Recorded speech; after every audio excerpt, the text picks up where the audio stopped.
strength and courage to stay strong, diligent, and resilient in our decisions. Watch over the families, friends, and communities represented here today and give them peace in the midst of the most challenging storms. Thank you for the wisdom that comes through experience. Thank you for the freedom and liberty to serve this great Virginia Beach city. We thank you for your presence. In your holy name we pray. Amen. Amen. Thank you. God bless you. Thank you for coming. You're welcome. At this point, may we have a moment of silence for all of those in our city and our nation who have paid the ultimate price.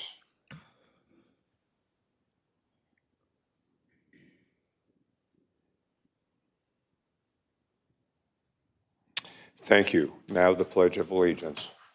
I pledge allegiance to the flag of the United States of America and to the republic for which it stands, one nation, Under God, indivisible, with liberty and justice for all. Okay, thank you. At this point, Madam Clerk, do we have a roll call? Yes, Your Honor, all present. Okay, and now at this point, do I have a motion for the certification of the closed session? So moved. All right.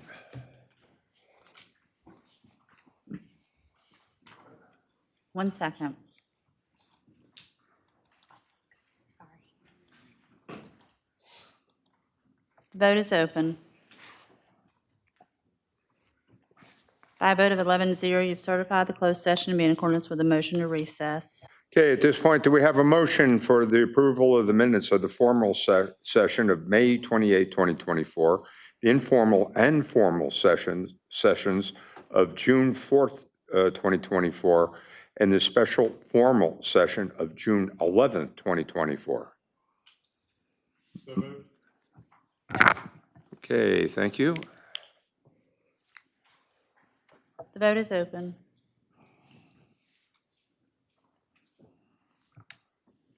Councilman, Vice Mayor Wilson, may I have your vote, please? Thank you. By a vote of 11-0, you've approved the minutes as submitted. Okay, at this point of the meeting, our council is proud to have presentations of proclamations to those who deserve honor. At this point, do we have Douglas Dugan, president of the Virginia Beach Ham Radio Club here? Hey, what's happening? Come on up. Good to see you again. Okay, whereas the city of Virginia Beach has more than 800 licensed amateur radio operators who have demonstrated their value in public assistance by providing emergency radio communications. And whereas the amateur radio operators work without compensation from the city in the best interest of the citizens as well as the world. Whereas amateur radio operators are on alert for any local or global emergency and committed to being a critical resource in homeland security efforts. And whereas amateur radio operators practice their communication skills, most notably during American Radio Relay Field Day 2024 exercise to be held on June 22nd and 23rd of this year. And whereas members of the Virginia Beach Amateur Radio Club give of their time and talent and hard work for at least 60 years to educate others on the importance of amateur radio operations. Therefore, I, Robert M. Bobby Dyer, Mayor, and this council of the City of Virginia Beach do hereby proclaim Amateur Radio Week, June 17th through the 21st in Virginia Beach, and I call upon all the citizens to join us in celebrating the Amateur Radio Week for providing help for over 60 years, for working with the Emergency Management Office and has a seat and room at the EOC, for working at all emergency shelters in times of emergency services and spreading the word and working around the city doing special radio events. I'll be right down.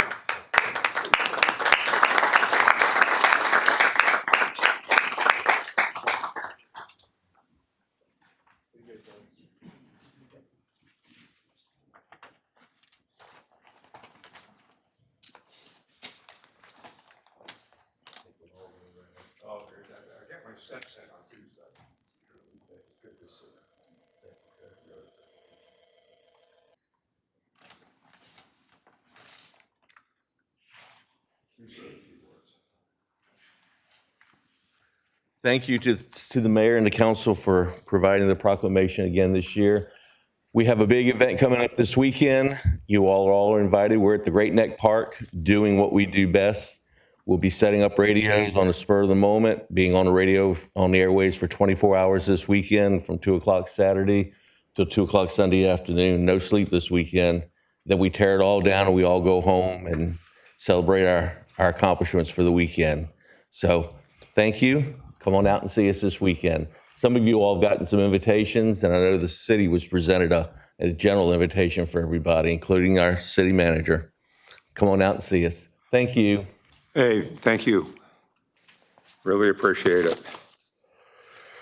Okay, now we have a couple public hearings. Number one, acquisition of agricultural land preservation, ARP easement, installment purchase of 57.70 acres at 3645 Muddy Creek Road and 66.7 acres at 3141 Land of Promise Road and Blackwater Road. Any speakers?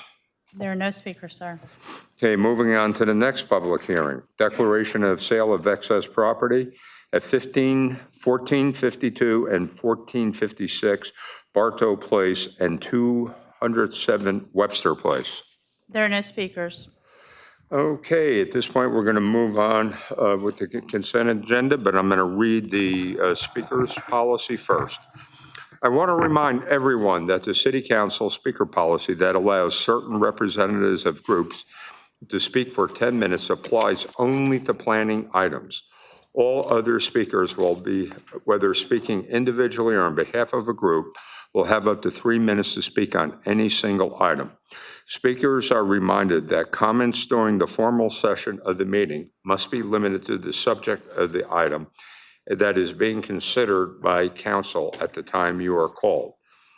For items placed on the consent agenda, a speaker will have up to 3 minutes to address any single item. If a speaker wishes to address multiple consent agenda items, the speaker will have a cumulative total of 6 minutes to address those items. Again, the speaker must limit his or her comments to the subject matter of the items they have signed up to address. And finally, I call upon all speakers and all persons in the chamber to be civil in their discussions and decorum.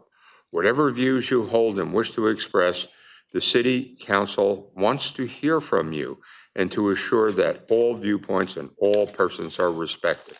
The best way to do this is for all of us to strive for civility and respect. Madam Clerk, I understand we have some single item speakers. Yes, Your Honor. The first speaker is Craig Henson. Mr. Henson is speaking on case 17, 18, 19, 20, 21, 22, and 23.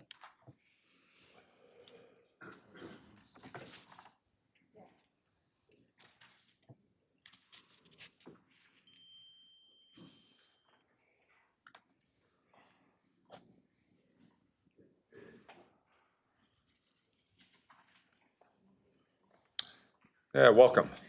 Good afternoon, Mayor, City Council, City Attorney, City Manager.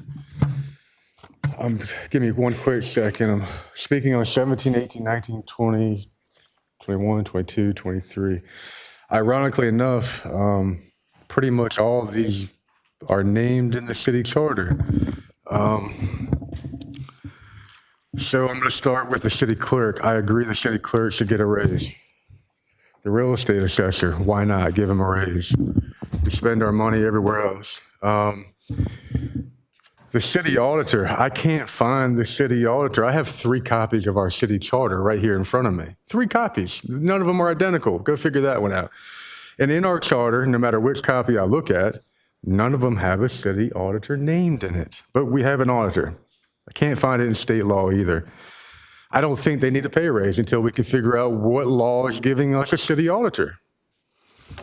And I say that because our auditor did a audit on our city charter October 16th of 2023 and did not find the errors in the charter that I found.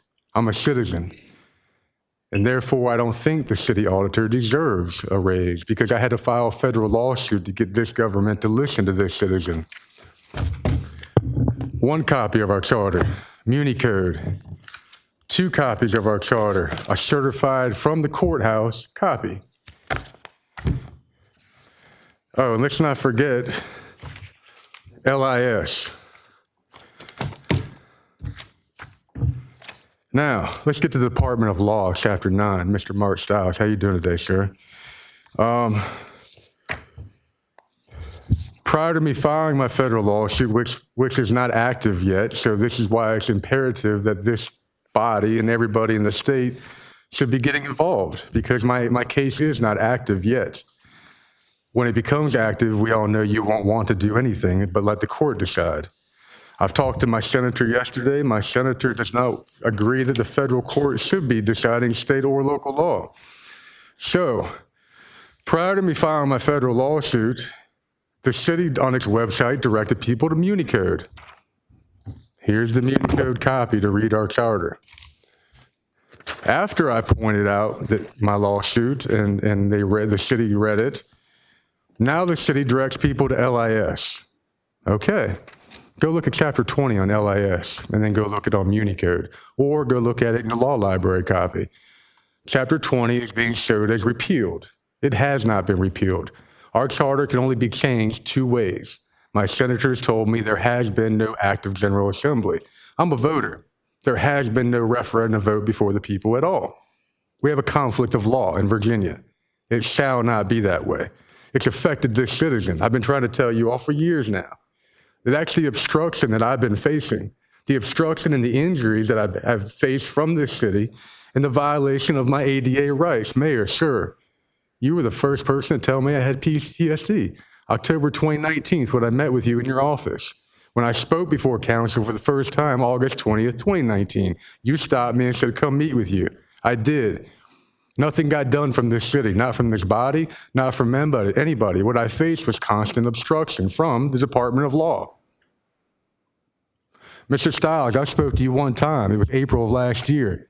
The very first time I got to speak to you in your office, you granted me a waiver of conflict of interest, a conflict of interest this city has had me under for 4 years.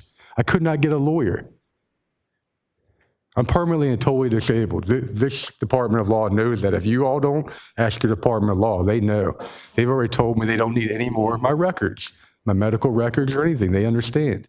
I have all kinds of tax exemptions and everything to prove it. So with all this said, currently, in talking about my lawsuit, after I presented, because my lawsuit started with Chapter 21. Chapter 21 was completely missing. That's a saving clause to our city. This city had no saving clause until I preserved it. If you don't believe me, go look in the law library. I have a copy right here. I got the city attorney to repair it. The body of law was missing. Where else is it still missing? The table of contents. They were in such a hurry to update it, they didn't even correct what I told them to do in my lawsuit, include it in the table of contents. What else was missing? All the amendments to our city charter were completely missing. These are a big deal, because this is what has run me in circles. This is what has obstructed my becoming whole from what this city has done to me. Injuries, ADA discrimination. It's real stuff. I'm dealing with mental health on top of it all. We want a pay raise for the city manager. The city manager has me banned from City Hall for over a year now. And on the letter, he doesn't put an end date on it. He doesn't even name another person. So if he was to pass away tomorrow or retire, guess what? Who's going to remove that from me? He doesn't say. What is that called? That's called a bill of attainder. It's a law made just for me, this citizen right here. But why? I'm permanently and totally disabled. All I've been doing is advocating my matters to get run in circles, as my senator recognizes. A lot of y'all know I've been here a lot, speaking a lot. And so this individual wants to ban me for advocating when I'm sitting here telling you real stuff, which is what I've been trying to get your all's attention for. I first noted it in my DMV lawsuit in 2020. Thank you very much. I have 6 Appreciate minutes. your comment. I have 6 minutes, don't I? Thank you. Oh, thank That you. was 6. Thank you. Mayor, the next speaker is Catherine Howell. Catherine Howell. She is not responding. That's all the one item speakers, sir. Okay, if we can Madam Vice Mayor, do the, Thank you, Mr. Mayor. Under K, ordinances, resolutions. Number 3 is the ordinance to appropriate $75,000 from the Tourism Investment Program Fund to the FY 2023-24 non-department operation budget and authorize a grant to the Virginia Beach J.C.'s Ray enhancements to the East Coast Surfing Championship, ECSC, requested by Mayor Dyer, Vice Mayor Wilson, and council members Remick, Ross Hammond, Rouse, and Shulman, with Council Lady Wooten voting no. Abstaining. Number 5 is the ordinance to authorize the acquisition in fee simple for the 17th Street improvements, Phase 1, Pacific Avenue to Cypress Avenue Project, CIP 100001, and the acquisition of temporary and permanent easements, either by agreement or condemnation, Ray improved function and connectivity. Number 6 is the ordinance to authorize the city manager to execute a lease for up to 5 years for city-owned property with the Virginia Beach Maritime Museum, Inc. at 24th Street and Atlantic Avenue, together with the building of the old Coast Guard building. Number 7 is a resolution to direct the city attorney to file a petition for a writ of special election, Ray, the office of council member, District 8. Number 8 is ordinance to add City Code Section 33-113-3, Ray, encroachments on Sandbridge waterways. Number 9 is the ordinance to amend City Code Sections 37-71, 37-72, and 37-72.1, Ray, the backflow prevention devices.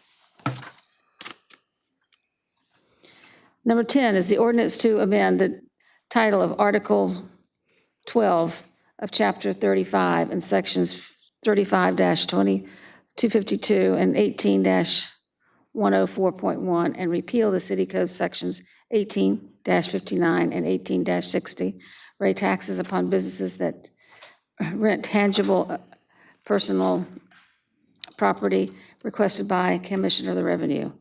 Number 11 is the ordinance to amend the title of Article 7, Chapter 35, and City Code Section 35-158 and 35-161 through 35-169, Ray, the transient occupancy tax, requested by the Commissioner of the Revenue. 12 is the ordinance to adopt a revised policy, Ray, remote participation by council members in council meetings. Number 13 is the resolution to readopt procedures, Ray, section selection, evaluation, and award of design, build, and construct management contracts. Number 13 is the ordinance to authorize temporary encroachments into a 5-foot city-owned drainage and utility easement at 2116 West Admiral Drive, Ray, the construct and maintenance of boat lift and vinyl bulkhead and an existing wood bulkhead, that's in District 8.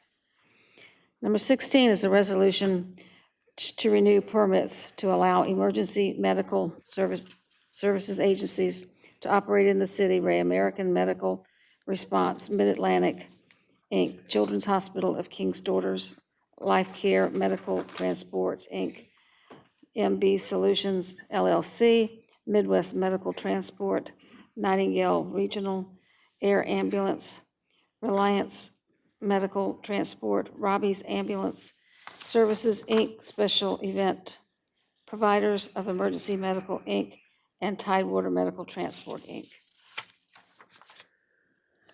Number 17 is ordinance to appoint Dana Harmeyer to the position of Deputy City Attorney, effective July 11th, 2024. Number 18 is the ordinance to appoint Victoria B. Eisenberg to the position of Deputy City Attorney, effective July 11th, 2024.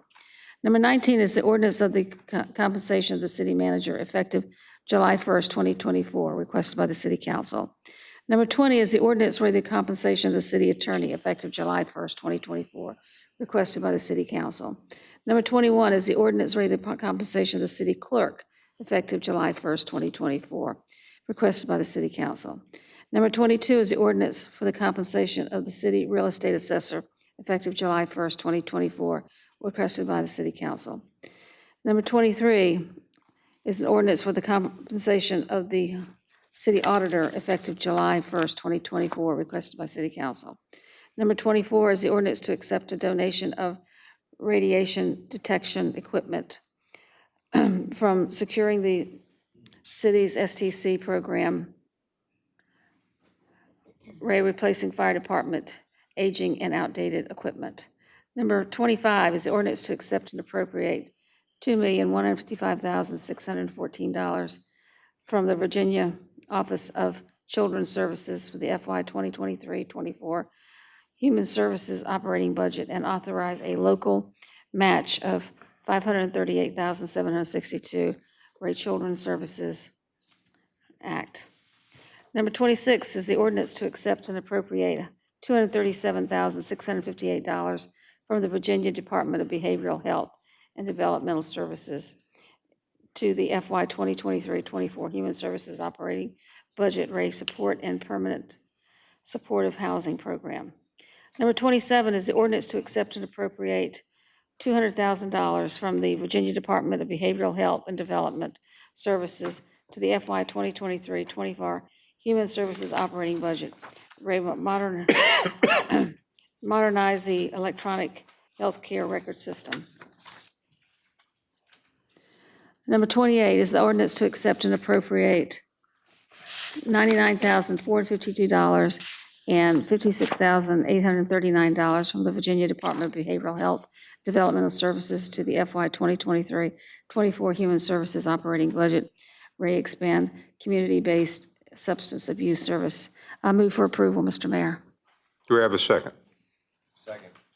Any discussion? Okay, vote's open. Give me just 1 second, please.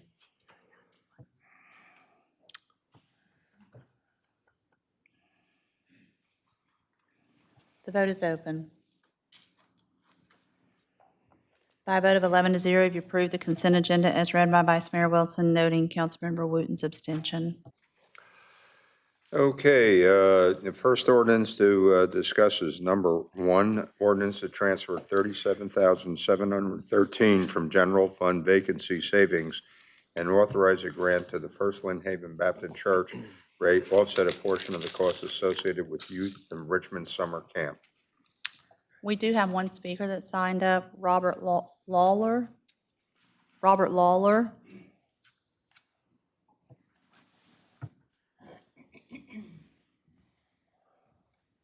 Oh, Mr., I'm so sorry.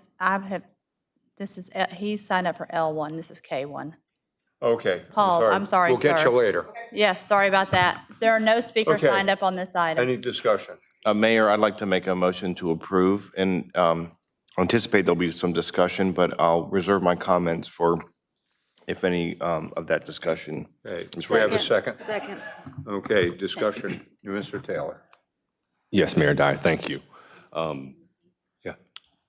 It's in the documents presented, we have some background about First Lynn Haven Baptist Church historically, one of the oldest churches here in our area, and their program.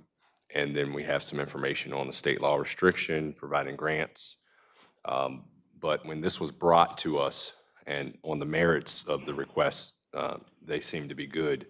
But I think in light of transparency, this request did not come to the city council as a result of a need for a youth enrichment summer program, but rather we received a briefing from Pastor Dr. Luther S. Allen III on the 4th of June in open mic, so the public was not privy to hear the background of why we are considering tonight to extend this grant for $37,000. And the truth behind the matter, the root is that for as late as January 16, 2024, the city assessor's office had this property zoned as commercial A18, while the zoning office had it listed as agricultural 1 going back to 2015.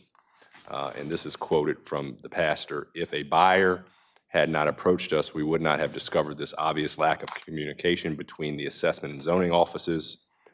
From 2016 to 2024, the church paid the A18 tax bill because we believed the parcel remained as A18 after the bulk of it was rezoned and sold to a developer.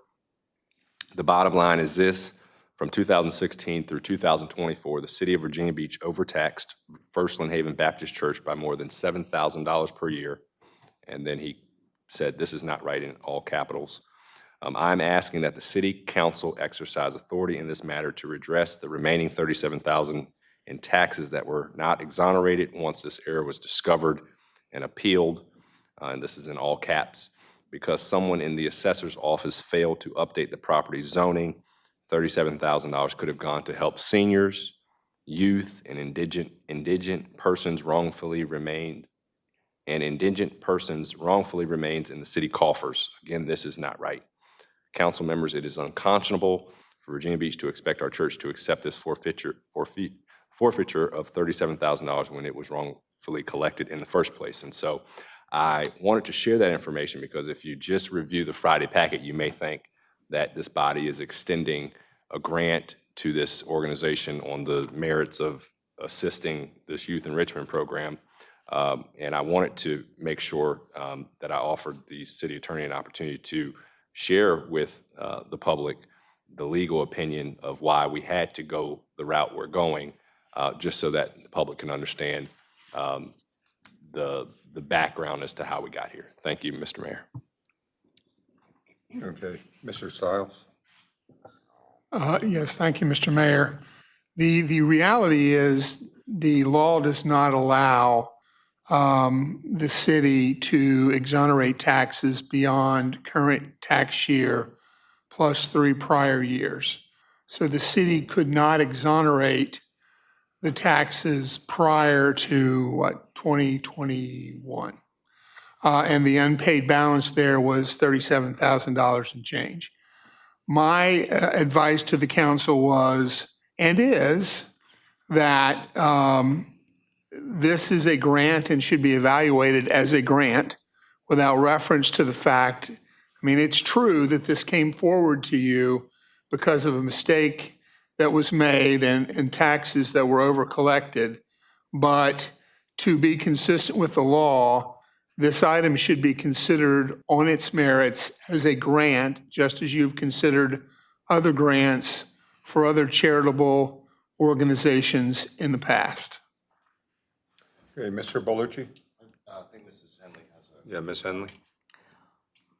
Well, I feel very uncomfortable with the position that we are put in because I just don't believe I can legally vote on item 1 because of the background that I know, and you've heard some of that. I know that at the open mic night on June 4th, the First Lynn Haven Baptist Church asked the City Council to pay an exoneration of the taxes that they paid beyond the first 3 years and that they were incorrectly assessed. I know that in the letter that they presented to City Council, they wrote, quote, "I'm asking that City Council exercise authority in this matter to redress the remaining $37,000 in taxes that were not exonerated once the error was discovered and appealed." And Mr. Taylor read on from that letter as well. I know, as you have just heard, that the city attorney advised us that state law does not allow the City Council to exonerate taxes beyond the current and 3-year limitation, which it has done. I know that on open mic night, I asked the city attorney to provide the City Council with the background so that we could understand the issue and rectify the root cause so that it would not occur again. I know that his report repeated the statutory limitations and cited Virginia Supreme Court rulings that enforce those limitations to the amount of a tax exoneration that the city can legally convey. I know that the possibility of a grant could be considered as a way for the church to receive some tax assistance from the city, but it could only be done if it is completely separated from the tax exoneration question. I know that with this process we are proposing, I could never swear that I did not know that there was a connection. The only way that this could be done and have it have no connection to the tax issue is if it rightfully follows the community organization process that all community grants must follow. It should be deferred indefinitely, and the church should apply to the COG, the Community Organization Grant process. I have a church in my district that has a very similar program, and I have advised them that they need to apply through COG. I could not vote to approve this one politically and require them to go through the process. I know that I sent an email to the city attorney last week and asked that this not be on the agenda until the city council could digest and discuss the material that he sent in response to my request of the open mic night discussion. We still have the outstanding question of how this happened, and was the city assessor's office grossly negligent in making this error? I know that the issue began with the rezoning request by Franklin Johnson Management Development LLC / trustees of First Lynn Haven Baptist Church that was heard by City Council in July of 2014. This parcel, located behind the Harris Teeter near the Municipal Center, then in Princess Anne District 7, now in District 2, was a 19.68 acre wooded parcel, but only 15.68 acres were the subject of the request for rezoning to A18 to allow up to 240 multifamily dwelling units. In very carefully reviewing that rezoning application material that we had at the time, I see that there was not a clear map of what the ultimate subdivision would be. It seems to me that it was very unusual to only apply a rezoning to a portion of the property. It was not until the following year that the property was subdivided. If there's a lesson to be learned from this, I think it's that we not try to apply a rezoning to only a portion of a property, and that in the future, any subdivision must be done before the rezoning is heard. My conclusions in all of this: yes, there was a mistake, but I would call it an error due to the unusual sequence of rezoning events, and we need to correct this process for the future. When the error in taxation was discovered, the exoneration up to the legal limitation was made. The City Council does not have the legal authority to repay the tax beyond that limit. The possibility of a grant, as cautioned by the city attorney, must be entirely separate from the tax exoneration issue. Absolutely, the church can apply for a city grant to help defray the cost of their program, but it must be done as all other like grant applications are required to be done, and that is with an application to the Community Organization Grant process, and then heard and decided by the COG committee. I know that I could not swear that I did not know that these two issues were related. Therefore, if this item goes forward tonight, I cannot legally vote to support it. Okay, Michael. Thank you, Mayor. Well, I'd like to present an alternative point of view. As the District 3 representative, I have the great privilege to serve the area where First Lynn Haven Baptist Church exists. And as Councilmember Taylor pointed out, it is one of the oldest churches, historically Black church, that serves a very diverse congregation and a diverse surrounding community. I will accept Mr. Stiles' recommendation that these are separate matters, but the fact is I'm a council member to solve problems for the public, to help make Virginia Beach a better place. And what we discovered during open mic night was that an classification error on the part of the city caused a detrimental impact to the operations of this church, this congregation, and their ability to serve our entire community. And I have attended many events that occurred at First Lynn Haven Baptist Church. I know the pastor, I know many of the congregants, and I can tell you, just as the letter stated that Councilmember Taylor read parts of for the record, is that they serve every member of the community who approaches them. It's their work in the community is not based on their ministry. Well, it may be based on their ministry, but they serve everyone. They serve all different walks of life, including the categories that were read in the letter. As a council member, I find it incredibly important to help people through challenging situations. And the fact is that what happened to this congregation is wrong. The pastor was correct. And the pastor wanted to be here tonight, but he's traveling for work. And I feel very comfortable that we have support on this body to recognize this wrong. And it's our job to correct it, to make life better for this congregation and the people they serve. It's not that complicated. It doesn't have to be a complicated legal analysis and question. In fact, this item wouldn't be on our agenda if there was something improper or illegal about it. Because if you look at the agenda, and I don't have this pulled up in front of me, you'll see that there's a certification by the city attorney's office that it is approved as to legal sufficiency and signed by a member of the city attorney's office. So we wouldn't be contemplating this item if it were not legal or permissible according to state law. It's very simple. The church and their operations to serve the community were impacted by an error the city made.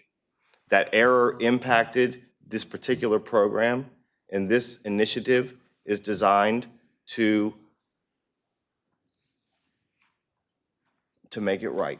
And it's not linked. It's a grant to support their operations, and they were detrimentally impacted by an error that was made by the city.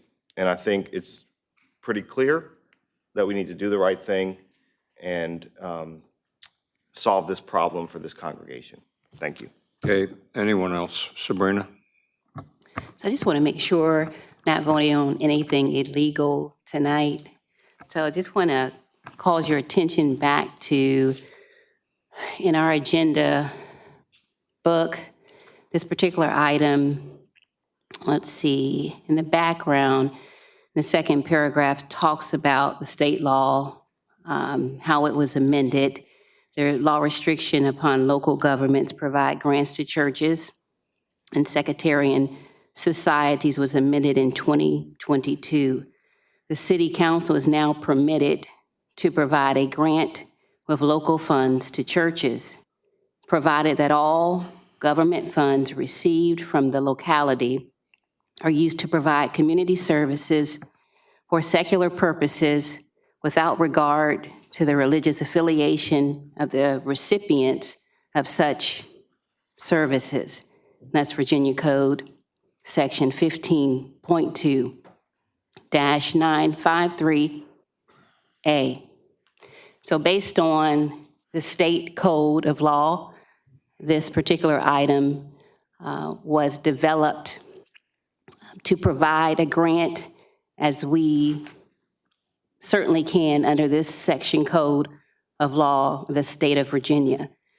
And so I will vote on this item accordingly, as it is certainly backed up by state code.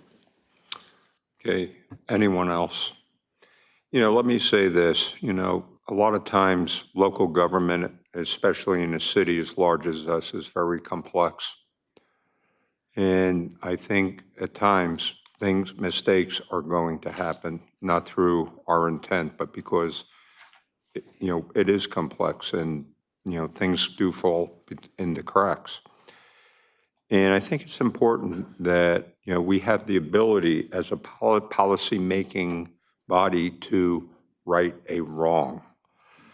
And, I think it's important that in a city of 460,000 people, when we have the opportunity to focus on an individual and just so balance and compassion, and we do have the ability to do it, I really think that this is a worthwhile endeavor. At this point, the vote is open.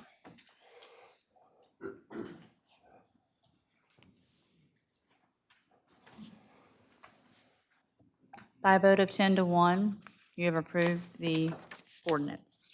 Okay, thank you. Moving on to number 2, ordinance to appropriate $224,520 from the Tourism Investment Fund to fiscal year 2024 Economic Development Operating Rate, continue freebie services through October 31st, 2024. There are no speakers, sir. Okay, do we have a motion and then a second, then we can go into discussion? So Worth? moved. Second. Thank you, Mr. Mayor. I move for approval of the ordinance. Okay. Okay, we have a motion and a second. Okay, any discussion at this point? Yes, Mr. Taylor. Yes, Mayor Dyer. As liaison to RAC, one of the liaisons, co-liaisons with Councilman Worth Remick, the initial request from the resort community was to extend this through the end of the summer, which would save several $1,000s off of this $224,520. And so I do understand Councilman Remick and those that are supporting this ordinance to continue it through October 31st. But again, just to clarify, the resort community stakeholders, when approaching us liaisons in the city council, did request to just carry it through the end of the summer. And with the disparity across the city of other communities that do not have access to freebie or ride-sharing programs, I was in a position where I did not want to support the extension of the freebie through the next fiscal year. But with discussing this matter with Councilman Remick and understanding the nature of the impact it would have, cutting it short, I will be supporting it, although I just want to be clear, the request was just to carry this through the end of the summer, not through the end of October. Thank you. Okay, anyone else? Worth? Thank you, Mayor Dyer. And if I can clarify that, I too have reservation on, this is a pilot program. The freebie of 2 years ago was extended by this council last year at a cost of $1 million. This contract comes up at the end of this month. And so the folks in the resort area and close to the ocean front, the workers, the workforce, all wanted to extend this just through the summer season, the tourist season. So in the month of September and October, we have Boardwalk Art Festival, we have Neptune Festival, and hopefully maybe the return of Something in the Water in October. And so the cars would go from July 1st until September 4th. We would continue 10 cars as it is today. After the Labor Day weekend of September 4th, it goes down to 5 cars, and therefore the cost of $224,000. Thank you. Thank you. Amelia? I wanted to say, as the council liaison for the Hampton Roads Transit, I did take time with Councilman Remick to go over that as well as the Hampton Roads Transit. And we are looking at micro transit, bringing that in, but they will not be ready until around this time. So there's a gap. And by reducing it to just 5, we still have some consistency going on. But it has been approved from the Hampton Roads Transit side. We're going to get the extra amount in from the city, but due to that delay, we do need to continue it until then. And I try to tell all citizens that I come around that freebie isn't free. But right now, it is a necessity over this period of time. So I'm going to support it. Thank you. Okay, anyone else at this point? Okay, let's open the vote.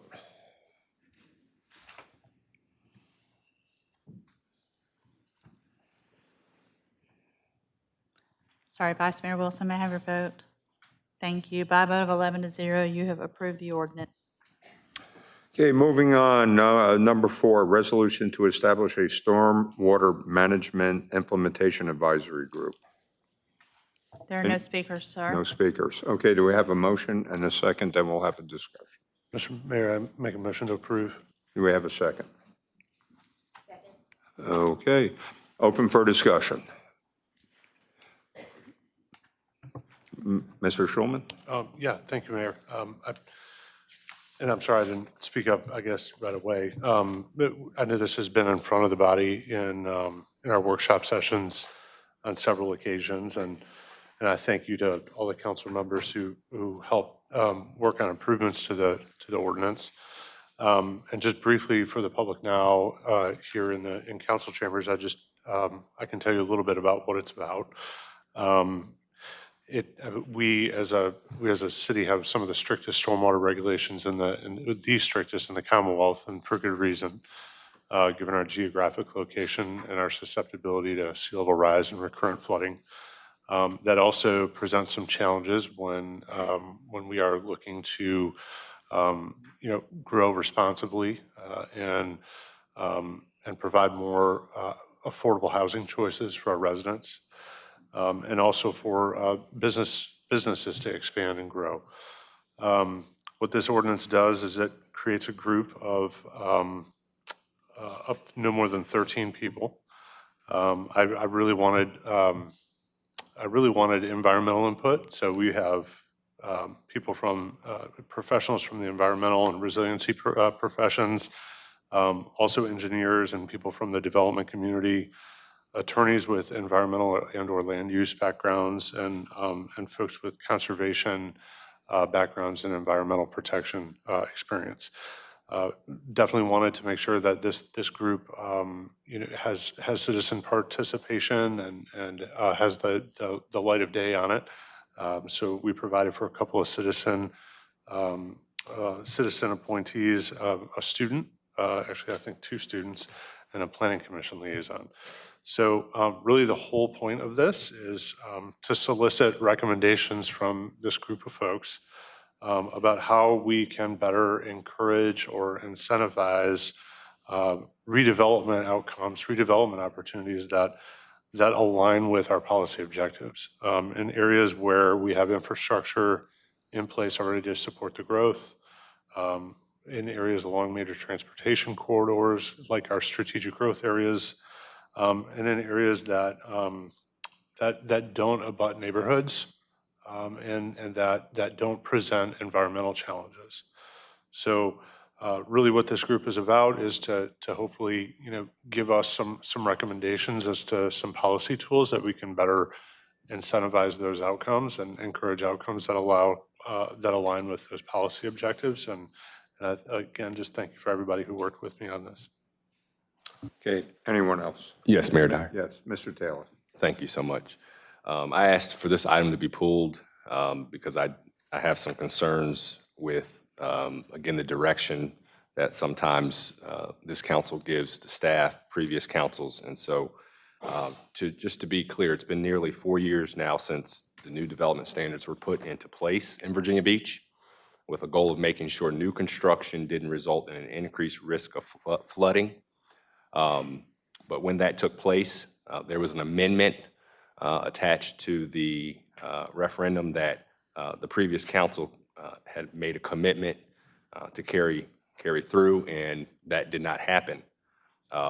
Developers warned that the policy could end up discouraging new development altogether and make home ownership less affordable. And for those watching, we are already in an affordable housing crisis. This city council has made it a priority, yet has not appropriated or directed staff to address it. The comp plan is currently underway and under plan, so we could address this issue in the comp plan. No action has been taken on passing the amendment since May of 2022. The staff's hands have been tied because the previous council, on a 6-5 vote, indefinitely deferred and referred the issue to PISC. However, with a short Google search, you will find that Mayor Dyer then directed the PISC to stop pursuing this issue. And then it wasn't until 2023 at our retreat that Councilman Schulman brought this back up with the chairman of PISC and I believe the vice chairman or member at our retreat. And so this is not a direction the body has asked to go in. It has, the previous council made their decision. It does not preserve the intent of the amendment. It will not address affordable housing. And here's just some data from our assessor for those that are wondering what's the big deal. If 4 years ago this decision amongst the referendum was going to reduce the cost of building and assist the affordable housing crisis. Here's some data for you from the assessor. In 2023, there were 316 new homes constructed in the city of Virginia Beach. 2 of them were under $250,000. The good news, that's a 100% increase from the year prior where there were only 1. 138 new homes built between $250,000 and $500,000. That was an increase of 40% from the year prior. 176 new homes built in the city of Virginia Beach in 2023, greater than $500,000. That was a decrease of 5%. In 2023, we had the most new multifamily units built since 2019. And so I'm not sure that this resolution is going to create a climate that's conducive to doing business and growing our economy when we're coming off a record year post-COVID of home building.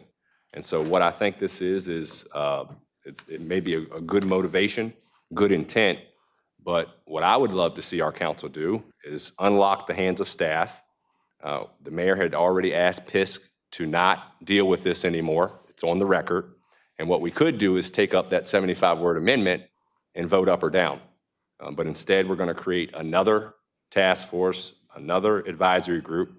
And here's my promise to the city of Virginia Beach. When you see the makeup of the group, 80% of it will be the same people that are on open space and several other committees. They're going to be the same experts that the mayor told to leave it alone. And so I cannot support the establishment of a stormwater management implementation advisory group when we haven't dealt with the original amendment. And again, for sourcing, if you just Google it, Brett Hall did an article on February 29, 2024, and the title of the article is, "Should stormwater regs for developers differ on location in Virginia Beach? Advisory group could study it." Another study. Thank you. Okay, anybody else? Barbara? Well, just about the most important thing that the city council can have with its citizens is trust. We must have the trust of our citizens that we are going to do what is right. Not if we don't like a law, we look right away to see how we can get around it. That doesn't build trust with anybody.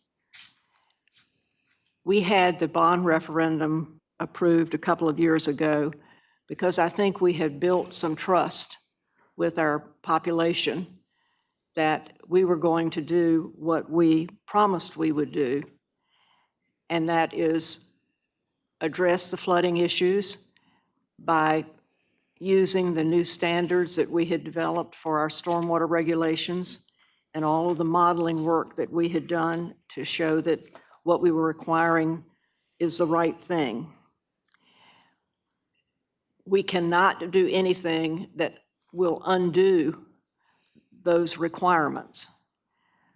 But I think coming back 2 or 3 years after we have been in this process and just evaluating what we're doing to making sure we're getting it right, to making sure that there's not some better way to achieve what we said we were going to achieve, I can understand that that's acceptable. Now, with the assurance from Mr. Schulman that his intention is that we will not relax the regulations, and I think I can trust him that that's what his intent is,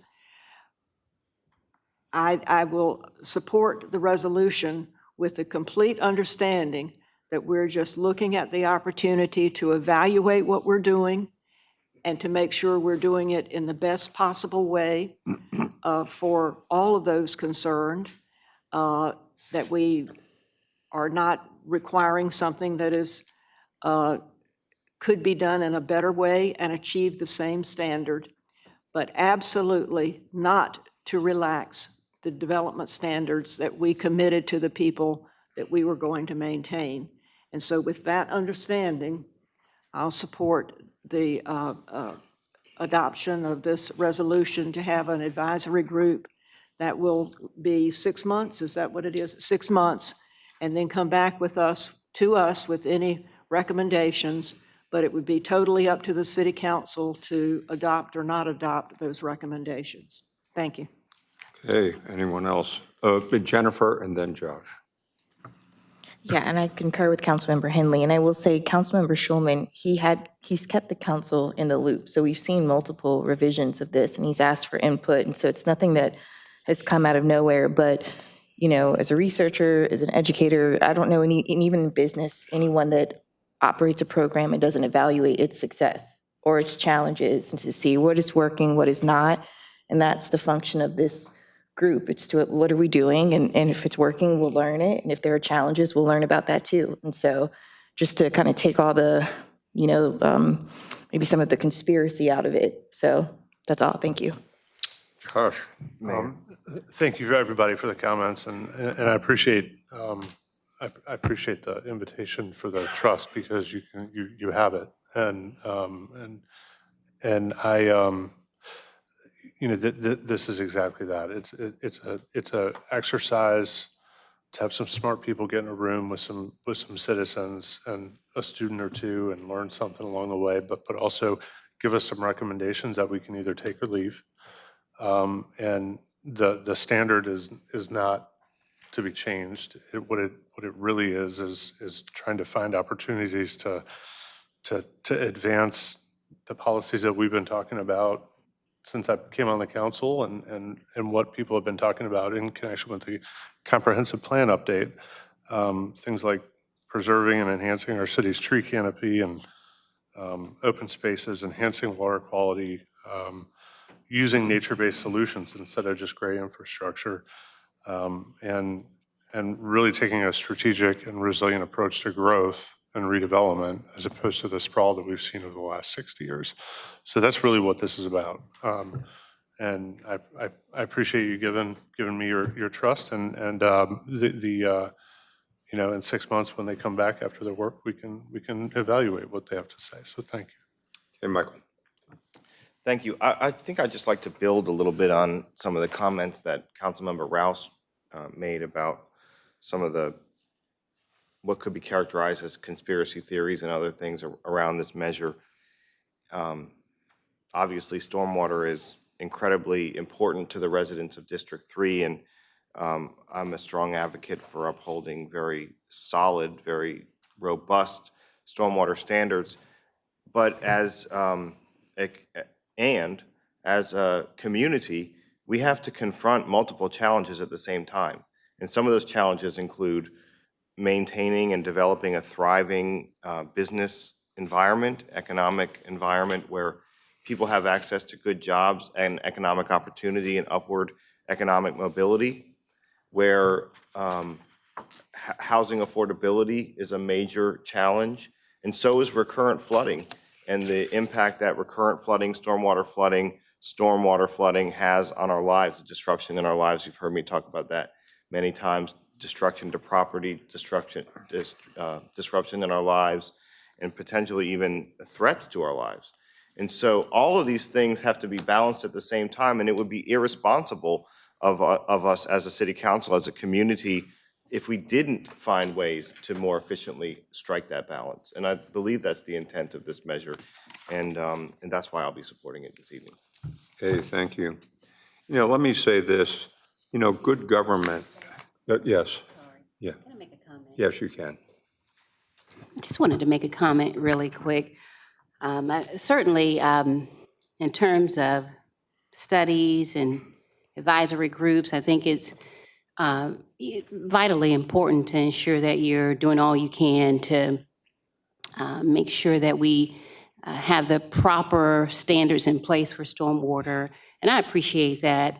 However, on the other hand, I know that I certainly made a commitment to the public some time ago, and I've voted certainly to support a delay because certainly I wanted to see what the potential and the possibilities were on the avenue of that particular legislation. However, I don't think it prudent for me to continue to prolong that commitment that I made to the public and the community that time previous before. It is certainly nothing against the board itself, but it is my commitment to the community. And so I will be voting no. Okay, thank you all for your input. Once again, when you talk about, property, and especially when it comes to stormwater and, projecting a future, it's a very complex, situation, as was the vote 4 years ago. And, a lot of things have, come up and changed and, in terms of what's going on. And I think you're really good, and I do teach, government on the graduate level. And one of the things that we instruct, future managers and things to do is this thing called project evaluation, to find out when a project goes forward, to take an outside look of eyes and, and see if it's working as it was intended.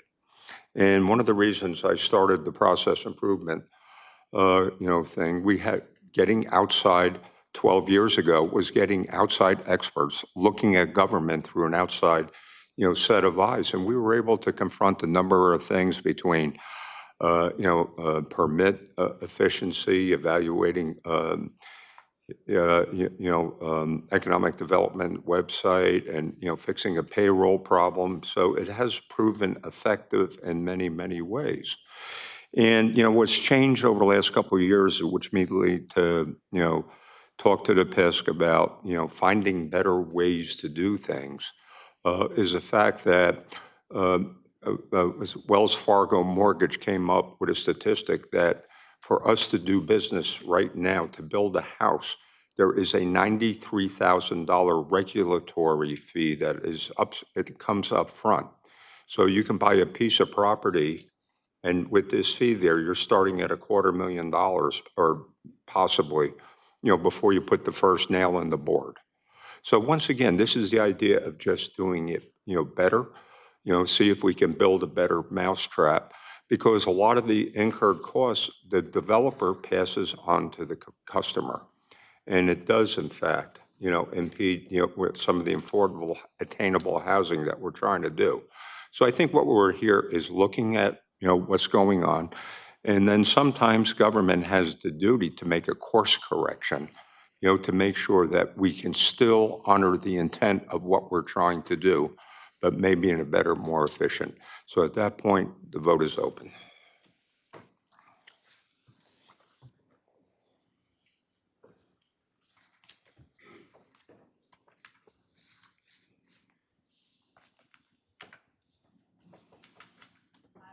Sorry, by a vote of 9-2, you have approved the ordinance. Okay, thank you. Ordinance to author, number 15, authorize the execution of a cost participation agreement with TFJG Canopy LLC and appropriate $1 million from fund balance of the general fund to fiscal year 2024 planning operating budget to meet obligations, reconstruction of intersection improvements at Laskin Road and Woodwood Drive. We have two speakers. The first speaker is Dr. Robert Lehman, and then James Horniff.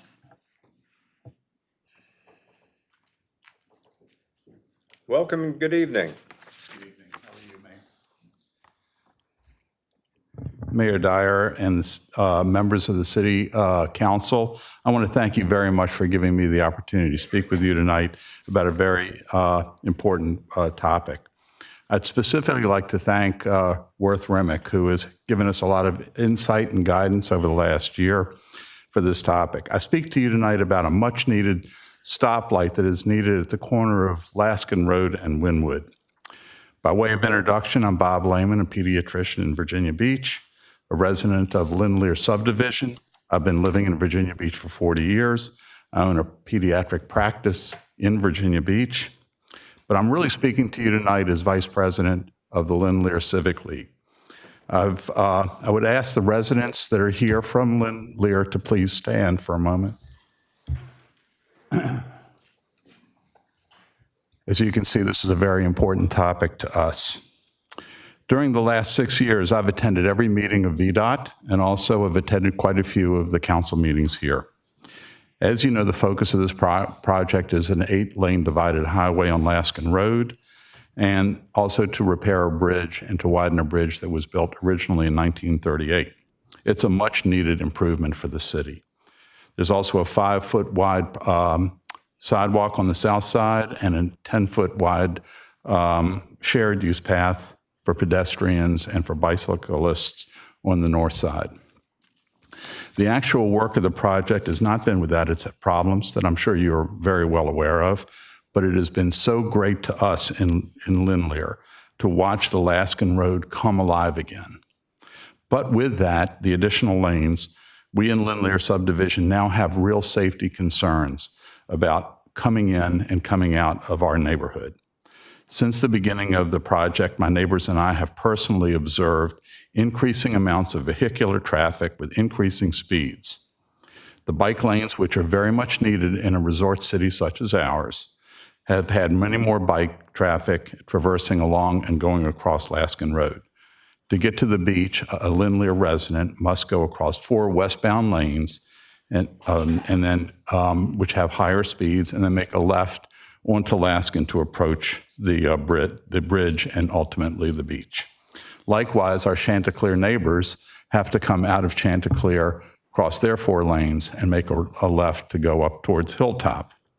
If there's no light at this corner, we're very concerned about the potential for increasing the probability of accidents, injuries, and potential deaths at this intersection. As you know, the Canopy project, which I was here for that council meeting about a month ago, was presented to you. To refresh your memory, it'll have 5 floors, 50,000 square feet of office space, 10,000 square feet of retail space, 132 luxury Thank you very apartments. much, sir. Appreciate it. Thank you, sir. Thanks for coming. Thank you for consideration. The next speaker is James Horner. Good evening. Mayor, Council, appreciate the opportunity to speak before the body this evening. My name is James Horniff. I live at 99 Wynwood Drive, and I'm the president of the Lindlear Civic League. In addition to the neighbors that you saw stand behind us, we're represented by Chanticleer and Laurel Manor as well. The Canopy, as Bob had talked about, is approximately 132 residential units. There's over 100,000 feet of office, retail, and restaurant space that's going to be there. Laskin Road is our arterial road with a posted speed limit of 45 miles an hour, and a 2019 city study shows that there's about 31,000 vehicles per day. Wynwood Drive is one of the neighborhood roads that's posted at 25 miles an hour at about 770 vehicles per day. By the time this project is completed, we'll have the 6 lanes that Bob had talked about. That's going to increase traffic. It's raising the risk level and justifies our safety concern. The traffic signal warrant analysis from 2022 indicated that a traffic light is warranted at the intersection of Laskin Road and Wynwood Drive. While the science of the study indicates and validates the current traffic and projected growth to substantiate this traffic signal, it's somewhat silent on the safety aspect of it.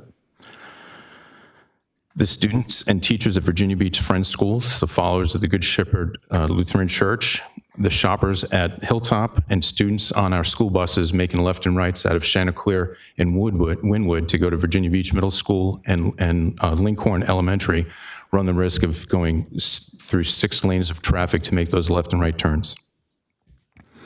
We respectfully request the body take on the recommendation and vote to authorize the traffic signal at Laskin Road and Wynwood Drive.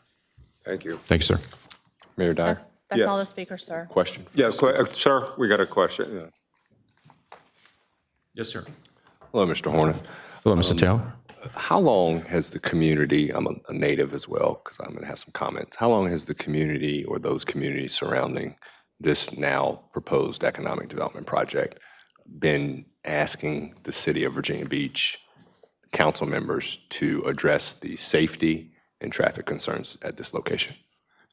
I have been involved with the Lindlear Civic League in one position or another for over 3 years now, and it's been a priority of ours for those 3 years.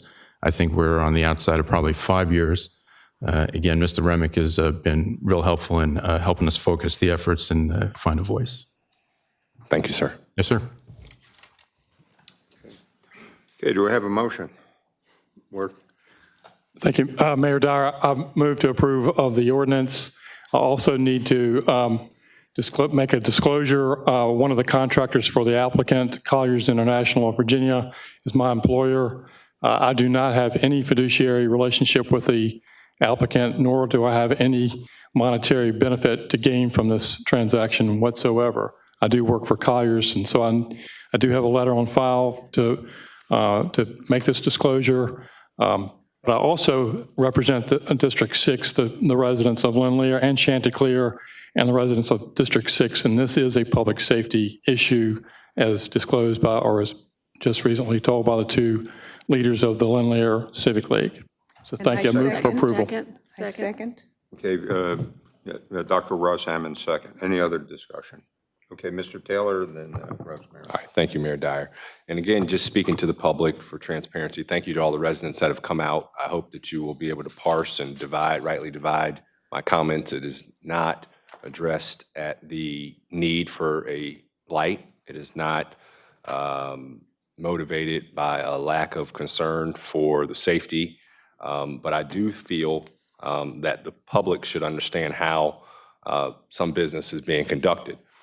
This item, I have the letter from Mr. Horniff and then an email from prior City Councilman Linwood Branch, who was communicating to Samantha and Bob. Are Samantha and Bob here? Okay, hey, Samantha.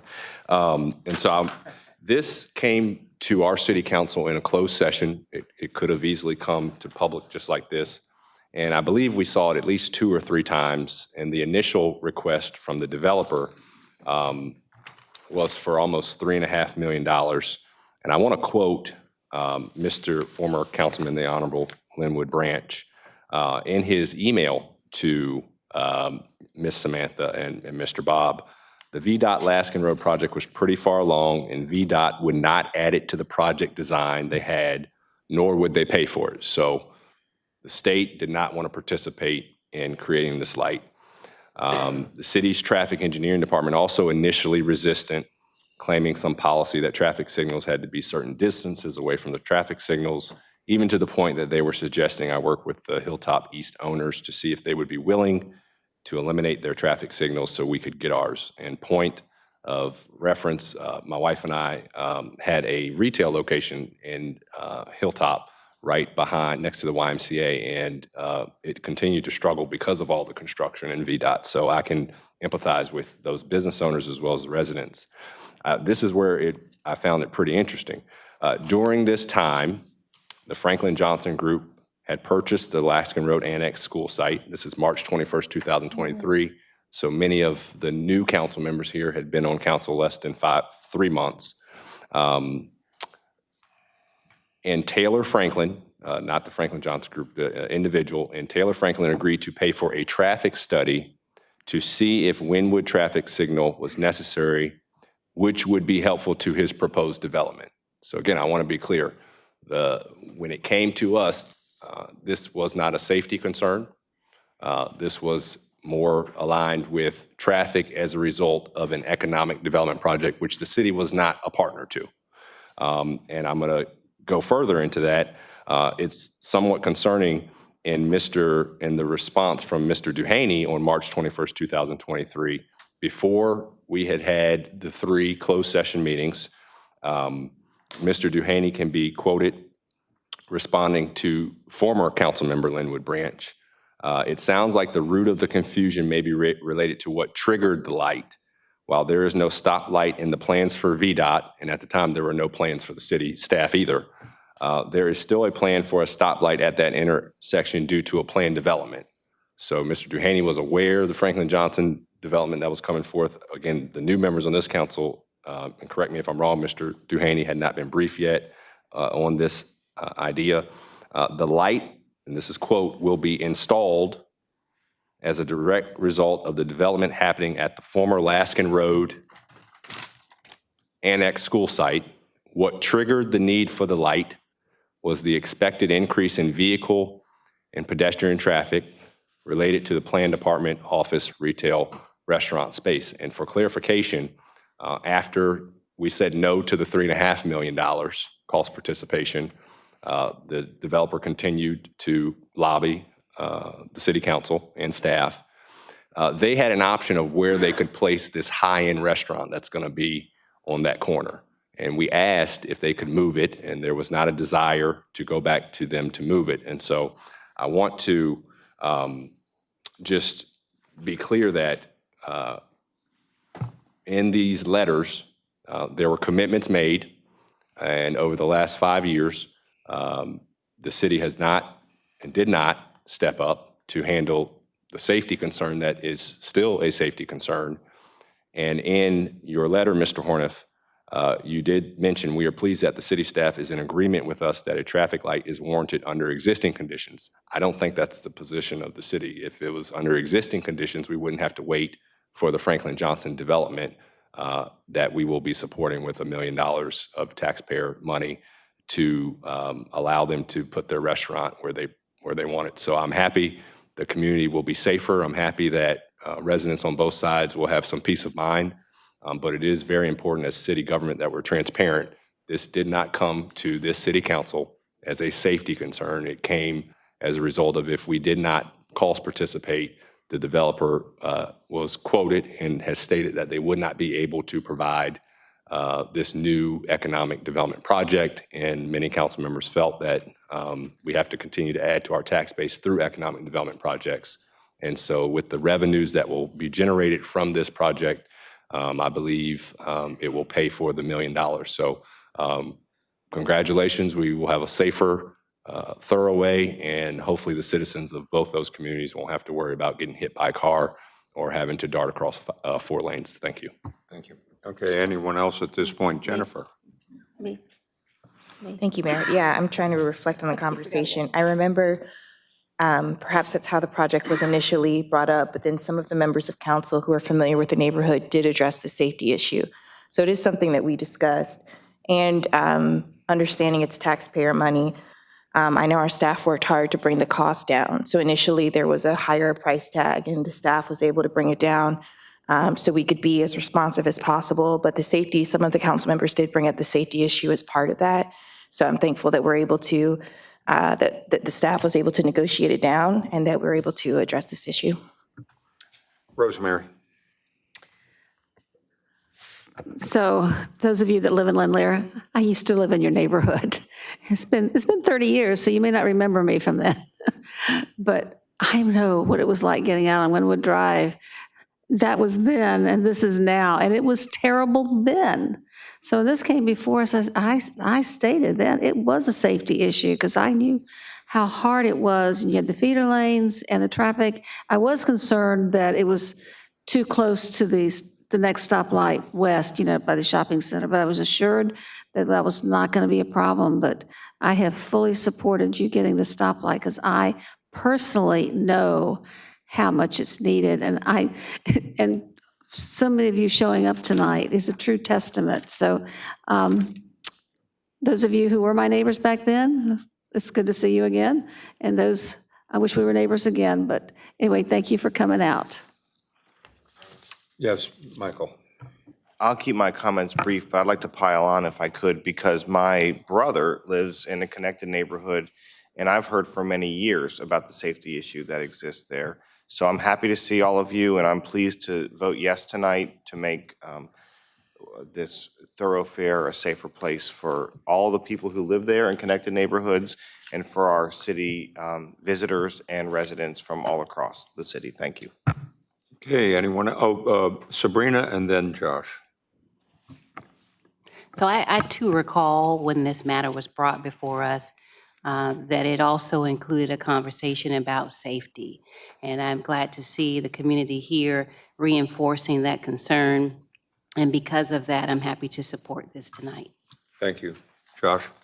Thank you, Mr. Mayor. Thank you to the community members who showed up tonight. And I will also be supporting this ordinance, but in the last year and 5 months, probably the number one call I get, I represent District 9 along Bayside, is traffic safety and people who have demanded traffic lights in certain places. And I've learned a lot about traffic lights the last year and a half. And one thing I've learned is that our city staff doesn't like to put them where they don't meet all the requirements. And there are 9 warrants. And my understanding was for whatever reason, over the course of time, it just didn't meet all 9 of those warrants. And I know that can make you scratch your head, especially if you live there and have to contend with the traffic and the safety issue getting across the street every day. So I guess I look at it a different way is if it weren't for this development to push the warrants to be fully met, you might not get your traffic light. And I think that is it's kind of a win-win in a way, because we get growth in an area of our city that is appropriate for it, but we also get traffic and pedestrian safety as well. So, Hey, Barbara. And just to follow up on particularly what Mr. Schulman was just saying, oftentimes it's with development that we reach a level that does make a particular project very, very necessary and to, as they call it, meet the warrants. This happens probably most frequently with traffic issues, but some other issues too that maybe don't have those specific warrants, but cause us to recognize that we have to, that now it's a necessity to do something. But this is when we can look at the benefits of development. And oftentimes, as in this case, if we're doing something as a result of a development, it means that we are able to participate with the developer in the cost so that it's easier to get the work done from the funding standpoint from the city as well as the developer. And so I think as we look at these redevelopment issues around the city, we're going to see this more and more, that perhaps areas that needed some infrastructure but didn't quite make it will be able to, with development that causes that need to get to that level where it has to be done, but it also allows us to share the cost with the developer. And so, yes, we are sharing this cost with the developer to his advantage, but also to our advantage. And I think it'll be the win-win for the community that you've been waiting for. Okay, anyone else? Okay, let's open the vote.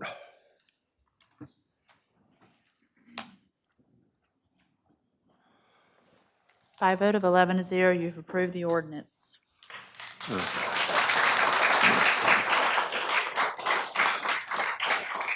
Okay, now we're going to open a planning item, and Carl R. Ellis Jr. for a variance to section 4.4B of 2 subdivision regulations, subdivide the lot into 2 single-family dwelling lots at 2620 Broad Bay Road. Eddie Bordon, representing the applicant. Hello, Eddie. Good evening, Mayor Dyer, Vice Mayor Wilson, honorable members of City Council. For the record, Eddie Bordon, Virginia Beach attorney, and I'm here this evening representing Dr. Rick Ellis, who is also in attendance. Dr. Ellis is the owner of the subject property at 2620 Broad Bay Road and has been for the last 28 years.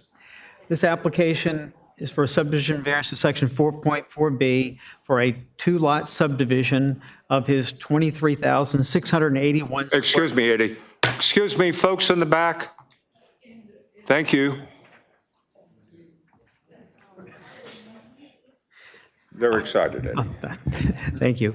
This is 23,681 square foot residential property with 169.77 feet of road frontage on Broad Bay Road that is zoned R10 to create a 10,924 square foot lot 8B with 84.77 feet of road frontage and a 12,757 square foot lot A with 85 feet of road frontage This exceeds the minimum 10,000 square foot lot size in both cases by a considerable amount, and the 80-foot required street frontage by a considerable amount.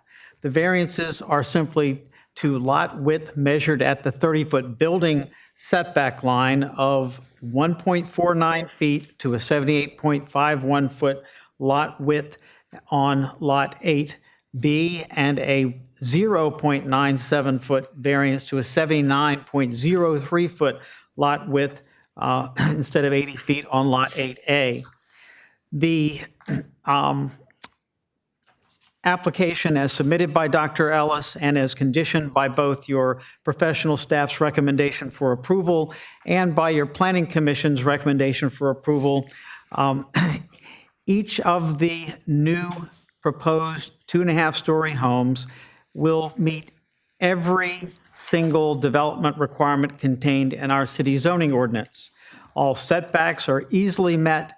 The height of each of the two homes will be under the 35-foot height limitation. On-site parking for each home will exceed the 2 minimum spaces outside of a garage. They'll exceed that, plus each house will have a 2-car garage. And while there is no limitation on impervious surface of lots in the R10 zoning district, these plans clearly depict sites that are not being overbuilt with spacious backyards. And as new lots, the redevelopment of this property each will meet today's robust stormwater requirements, none of which existed when this property was originally developed many decades ago. As your professional planning staff has stated, and as your Planning Commission has affirmed with its recommendation for approval, these proposed lots will be consistent with the character of the surrounding area, that is the surrounding lots, and consistent with the comprehensive plan's vision for this suburban area of our city.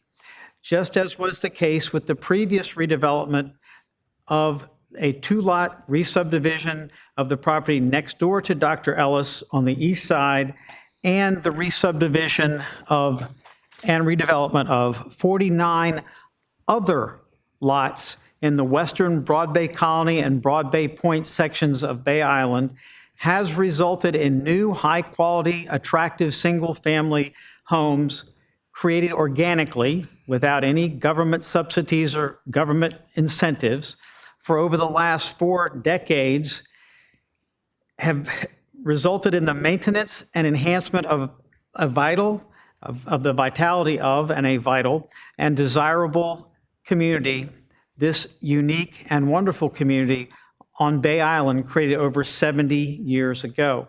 This application will do exactly the same thing. I provided each of you with a package of information, which I hope you had an opportunity to review, which gives an extensive history of this western section of Bay Island, Broad Bay Colony and Broad Bay Point. The applications here are for very de minimis, non-impactful variances, and this situation has a clear and unique hardship. Broad Bay Point to the east was developed before we had a subdivision ordinance, and Broad Bay Road on that plat and existing today is a 30-foot wide right-of-way. Broad Bay Colony came along later, but still before we had a subdivision ordinance, and Dr. Ellis's property is right on the border. It butts up to the most eastern lots in Broad Bay Point, and Broad Bay Colony has a 40-foot wide right-of-way, and the 40-foot right-of-way results in Dr. Ellis's property's southwestern corner being 10 feet back from the southeastern corner of the lot to the east. And the road instead of having a slight curve, it does a heavy curve at the same time. It's a non-radial boundary. Had the road continued as a 30-foot right-of-way, we wouldn't be here. We wouldn't have this necessity for this de minimis variance. The application comes with conditions that staff has recommended. There are 3 of them, one of them being a 5-foot dedication of additional right-of-way for Broad Bay Road in front of these two lots, which Dr. Ellis has agreed to do. He has enough land to do that. Interestingly, that was not able to be done with the property to the east because there wasn't enough land involved when that was re-subdivided back 24 years ago. There is one other condition which I would recommend to the council that is depicted on the plan that was in the package, because Dr. Ellis was asked by some of the community, because of the curve that's there, that's clearly not a significantly dangerous curve. In fact, Dr. Ellis has lived there for 28 years. There's never been a collision in that curve. There have been a couple of late night vehicles heading east into the neighborhood who didn't make the turn, probably because they were either asleep or some other state, but no fatalities and no collisions of any vehicles. But he's already taken down some landscape area along his western boundary, and he will agree to take down the 2 pine trees that are in close proximity to the edge of pavement and create a visibility easement that nothing can be more than 30 inches in height. None of the landscaping in that area can be more than 30 inches in height, so there's a clear line of visibility. The property immediately to the west has a driveway there. It's never had any accidents, but it would help with people leaving the neighborhood to be able to see through to see what might be coming out of a driveway. So that's another condition that we would gladly welcome. And so, as I've said, the application is totally consistent with the character of this neighborhood, this community, and the vital redevelopment that's taken place over the last 40 years. There are 53 other lots in this community that are either platted flag lots that were platted on 20-foot, 16-foot, or 12-foot private roads, some of which are now public roads, or platted with lot widths of 73 to 77 feet on Broad Bay Road, or have gotten variances for 2 of those lots. Some were, again, before the city had zoning ordinances on the original plat, and many were with variances granted by previous city councils. And none of those 53 lots and the development of those lots has done anything other than, again, contribute to the positive impact of a desirable, vital neighborhood that is unique and is of significant value.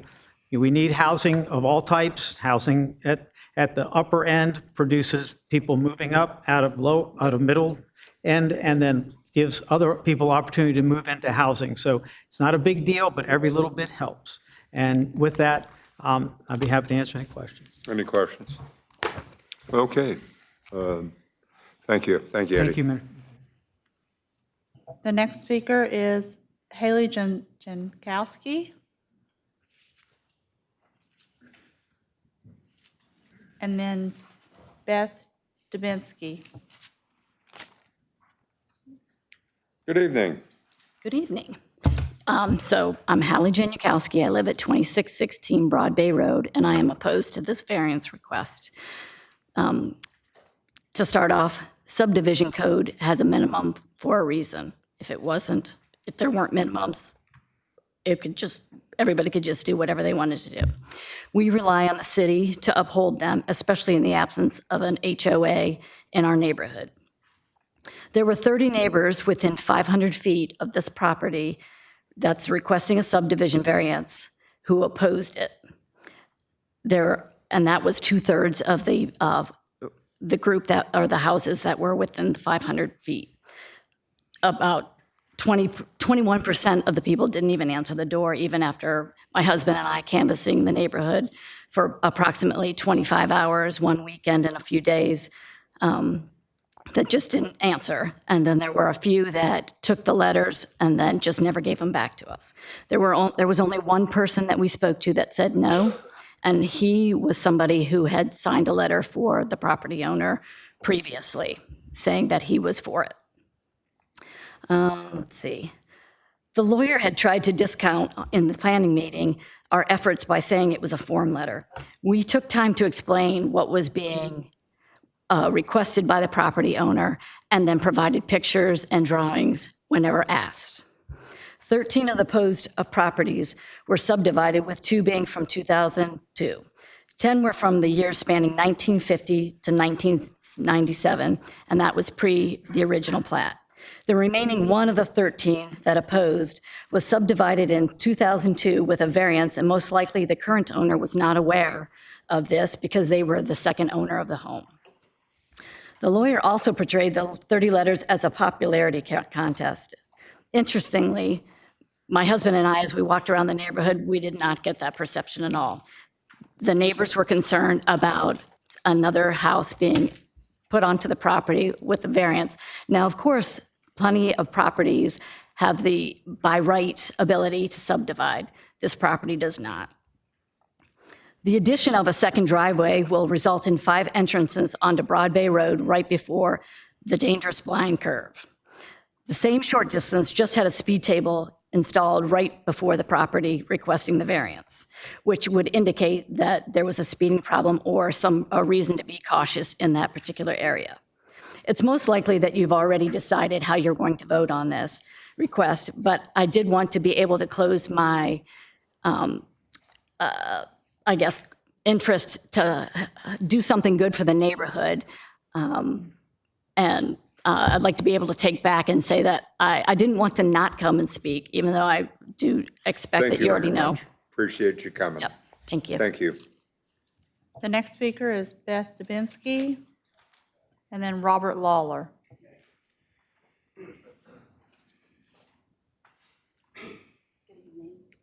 Good evening. My name is Beth Dubinsky, and I live at 2030 Long Creek Road, and I oppose this variance as I believe it is detrimental to our community. I want to make it clear that I am not opposed to subdivisions that meet all the zoning codes, only the subdivisions requiring variances. My issues are adding another driveway to an already dangerous curve, and allowing variances could increase the number of homes in a neighborhood that only has one way in and one way out. This is one of the most dangerous curves on Broad Bay Road and has seen numerous serious accidents. There are already 5 driveway entrances among 3 houses that are positioned directly on this curve.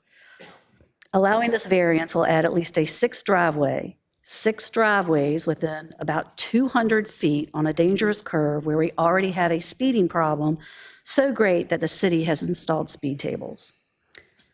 There are 51 homes on Bay Island that have the square footage required according to zoning that could possibly be subdivided. This could increase the number of homes by 33, as some lots could be subdivided into more than 2 lots.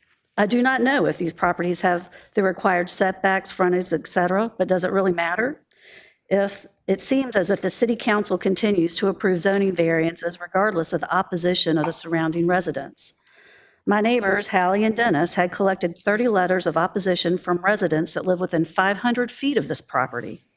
Mr. Ellis only had 7 letters of support from residents that live nowhere near this proximity. It is clear the surrounding residents oppose this variance. We have been told that we need people here tonight in the seats to show the opposition that the letters mean nothing. In a world of virtual meetings, busy young families and children and the elderly, it is difficult to encourage people to understand the importance of attendance as they feel their signed letters were adequate. I realize this item has been recommended for approval. It would be a disservice to the neighborhood to continue to approve such variances. Increasing the amount of traffic and population density will not only affect the current residents, but also our abundant wildlife. Just last night, my husband and I enjoyed a bald eagle perched in one of Mr. Ellis's trees that will surely be taken down for the subdivision construction. Is it pure greed on behalf of the property owner and the city that drives the decision for this variance? Both stand to benefit financially, the property owner for being able to sell half of the property, and the city for collecting more property taxes at the expense of other Virginia Beach taxpayers. I implore you to reconsider, and I trust that you make the right decision for the residents of Bay Island. Thank you. The next speaker is Robert Lawler.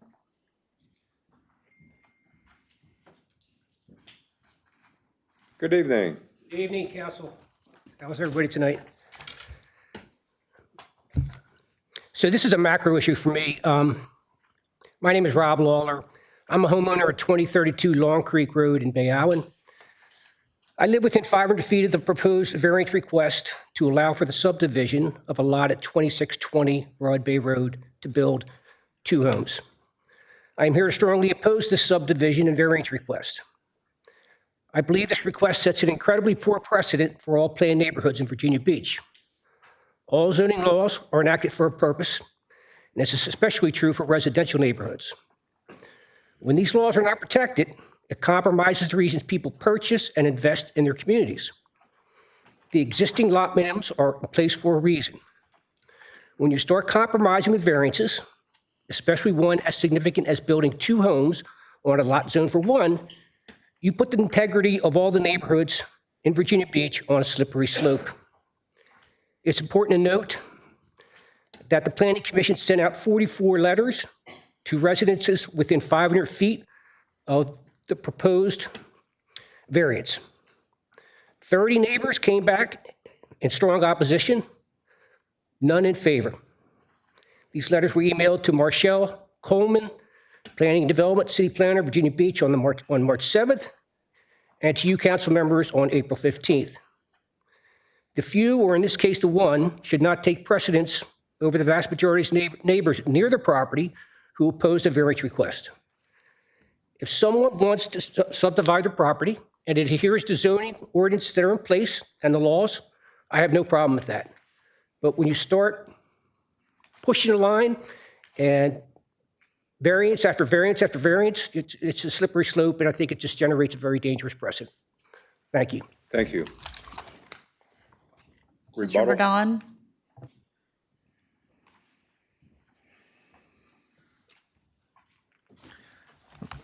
First of all, I want to thank the folks who've come down tonight to speak for coming down and participating in the process, and appreciate the comments. With respect to the concern, the comments about driveway, I don't know if you can put if you got the ability to put the plan up there, but on the north side of Broad Bay Road, there are today 3 driveways. There will be, if this is approved, 4 driveways.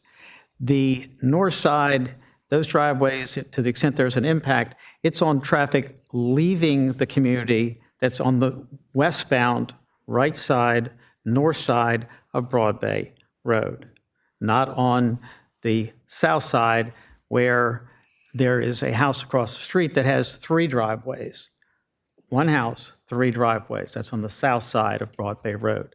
I don't know how that ever came to pass, but that's the circumstance. So to the extent that there's any, and again, traffic leaving the neighborhood, and it's a 25-mile-an-hour residential street. This isn't a freeway. This is not an arterial. But to the extent that there's any lack of visibility, it's the driveways on the south side of the road from cars coming into the neighborhood from the west, heading east, who can't see what's a little bit around the curve on that side, where, again, Dr. Ellis is doing all he can do to help add to that visibility. Traffic leaving the neighborhood, it's very easy for the people there'll be 4 driveways in that whole block that would be going out, and we also have the ability with his development, how cars will be able to turn around and go out front, not back out into the road. But people coming to the east, from the east will be able to see very clearly for a significant distance. There's no curve, and people leaving these driveways will be able to see what's coming from the east. There's no blockage in that direction. So to the extent that there may be an issue with the driveways are the 3 that are on the property directly across the street on the south side of Broad Bay Road. There may be some visibility issues there, and Dr. Ellis is doing his share of what he can do to help create greater visibility. Be happy to answer any questions. Any questions at this point? Okay, thanks, Eddie. Thank you all very much, and everybody have a nice Juneteenth holiday tomorrow. Okay, do we have a motion on this? Yes, Mayor Dyer, motion to approve the ordinance. Motion to approve, is there a second? Okay, any other discussion? Let's open the vote.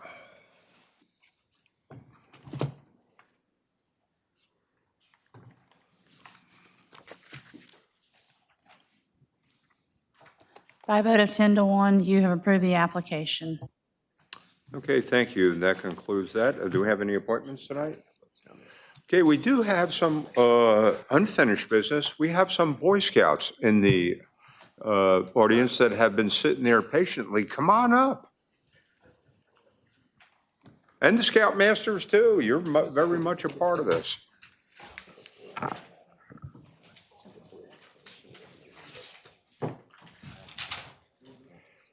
Hey, come on and say your name. And your troop number is 996? Yes, sir. What's your name? Jackson Quick. Okay, come on up. We got a pin for you from the city. There we go. Yes? My name is Nathaniel Morgan. Hey, welcome. Come on up.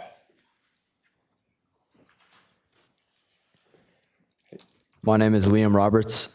Hey, welcome. There you go. My name is Zachary Case. Hey, welcome. Hey, come on, Scoutmasters that put in all the time and effort, come on up. Thank you, Mr. Mayor. My name is Jeff Quick. Hey, thanks for doing what you do. Hey, thank you. Thank you, Mr. Mayor. I'm Joe Kays. Thank you, Council. Hey, come on up. All right, thank you, and it's nice to see the bright future of our country right here. Thank you all. Can you turn for a photo? Councilor Taylor will take a photo of you. Oh, all right. Does anybody want to get down there? Does anybody want to get in the photo? Anyone want to get in the photo? All right. Anyone in District 6? Virginia Beach. 1, 2, 3. All right. Hey, thank you all very much.